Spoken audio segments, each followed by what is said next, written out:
Revelation 12. You know what would make this story better?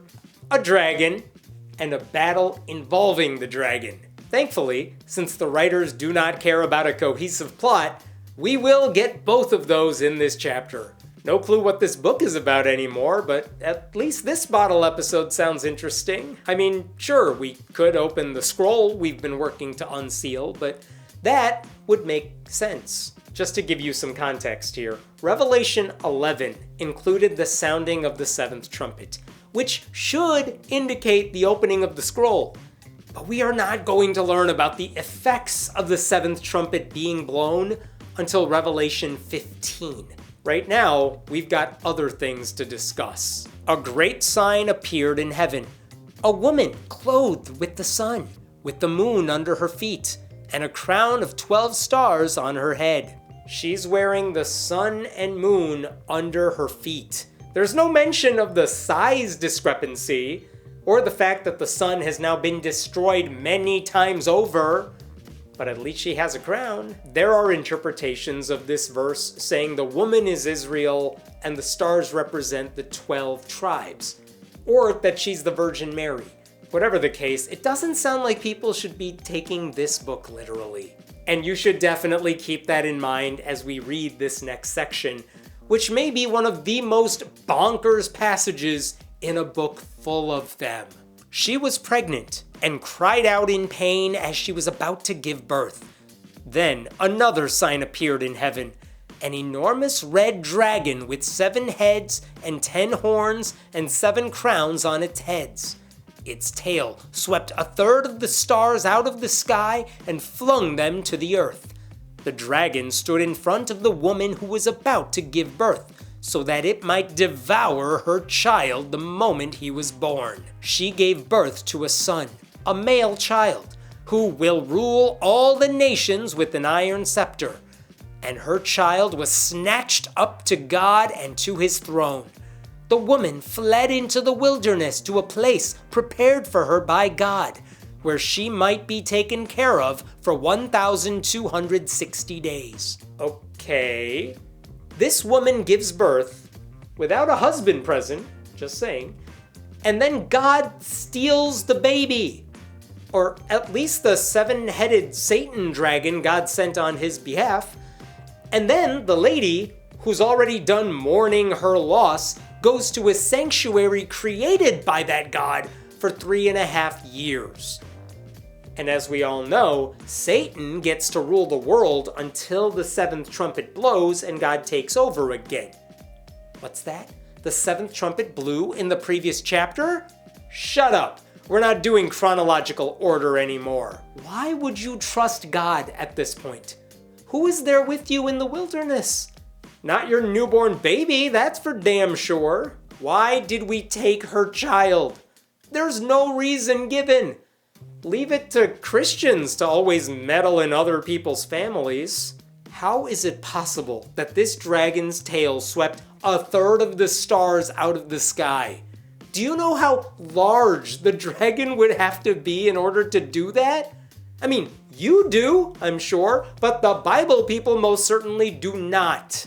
And if a third of all the stars were flung onto the earth, I assure you the earth would no longer exist. But we're just gonna ignore that, because no one in the Bible cares about astrophysics. I suppose you could say this is all a metaphor, and the stars represent the fallen angels who sided with Satan, and the baby is Jesus, but all of that would be a distraction from the fact that this dragon has 7 heads.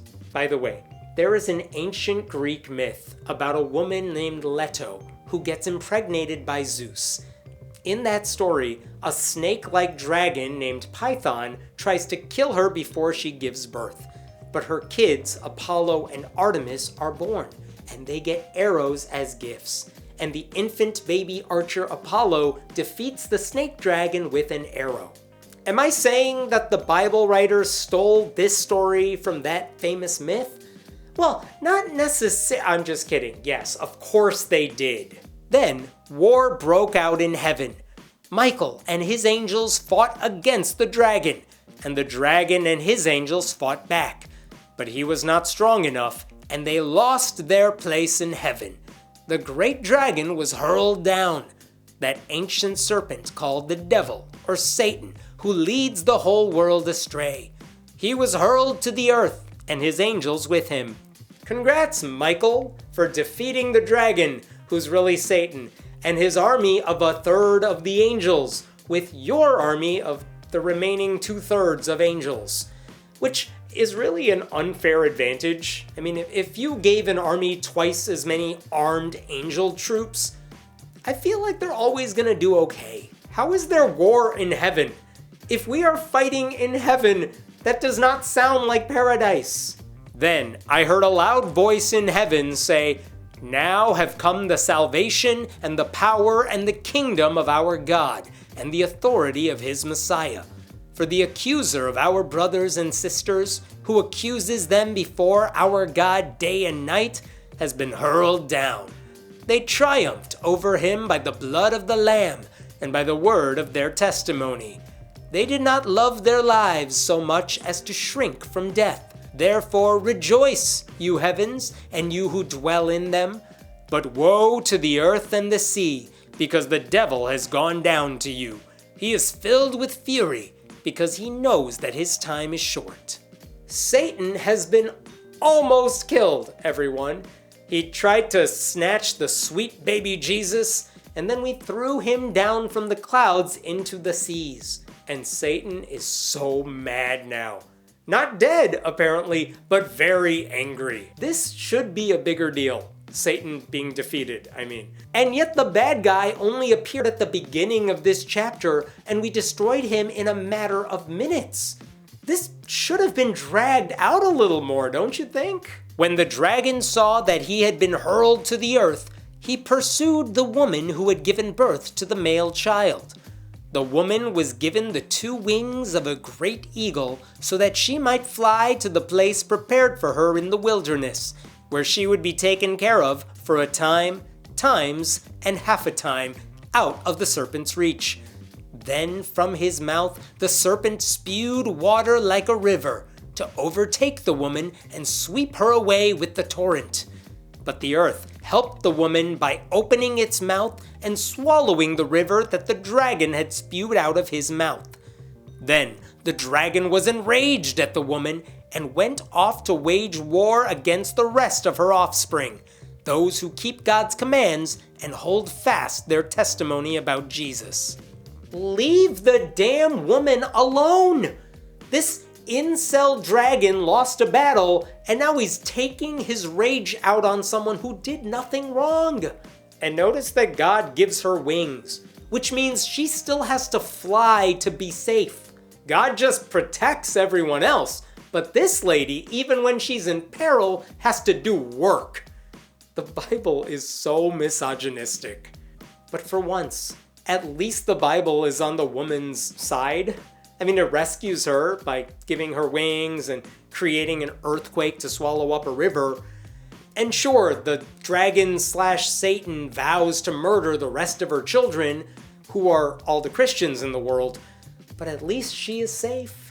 I know it sounds like the earthquake swallowing the river is a good thing because it protected the woman, but we have spent a lot of time talking about how there is no good water on the planet anymore because it's all been contaminated.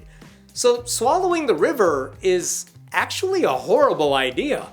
That was good fresh water right there. How old are these offspring Satan is waging war against? I know we are talking about metaphorical Christians, but I want to believe they are babies. Satan, a dragon, wants to go to battle against infants. And I would guess these are human infants. But to be honest, I'm no longer comfortable assuming someone's species after the debacle involving locusts with human faces. Quick math tangent. We're told the woman is taken care of for a time, times, and half a time. Well, if a time is a year, times could be 2 years, and half a time would be 6 months. That is 3.5 years, which we noted earlier. Look at that. These people can't write worth shit, but they can do basic algebra. Notice, by the way, that this woman never gets a name. Very few women in the Bible ever get mentioned by name. They get descriptions, like Jezebel, or they're described in relation to their husbands, like Lot's wife, but very few of them get a name check. Remember back in the day when this book was about the 7 scrolls? We gave up on that a long time ago, apparently. Now it's dragon mythology. We have moved firmly into the fantasy genre.